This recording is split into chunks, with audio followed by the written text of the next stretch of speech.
এই ভিডিওটা দেখুন। প্রোফাইল পিকচার হিসাবেও নিজেদের ছবি সেট করা জায়েজ নাই।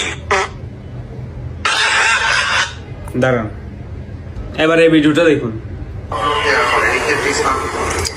ছেলেদের ছবি তো আইডেন্টিটির জন্য দেওয়া যেতে পারে, যেহেতু প্রিন্ট হওয়ার আগ পর্যন্ত অনেক ওলামাদের মতে ছবি তোলা জায়েজ আছে। প্রয়োজনের ভিত্তিতে একটা প্রয়োজন, আইডেন্টিটির প্রয়োজন, পরিচিতির প্রয়োজন। কিন্তু মা বোনরা প্রোফাইল পিকচার হিসেবেও নিজেদের ছবি সেট করা জায়েজ নাই, কারণ ফেসবুক এখনো বাধ্যতামূলক করে নাই আপনাকে যে আপনার প্রোফাইল পিকচার দিতে হবে বা ফেসবুকে যেতে হবে, এমন কোনো ফরজ ওয়াজিব না।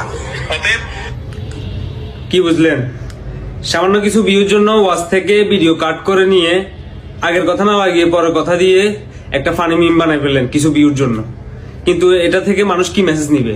আর অনেকে দেখতেছি এই ভিডিওটা শেয়ার দিতেছে, মজা নিতেছে, কিন্তু পরিপূর্ণ ওয়াজটা না শুনে এটাকে বিকৃত করার কোনো মানে হয় না। কিছু ভিউর জন্য আপনারা হুজুরের যে মেসেজ দিয়েছে ওইটাকে বিকৃত করে ফেলছেন। এর মাধ্যমে ইসলামও বিকৃত হচ্ছে, কারণ হুজুরের যে মেসেজ দিছে ওইটা মানুষের একজ্যাক্ট মেসেজটা মানুষ পাচ্ছে না।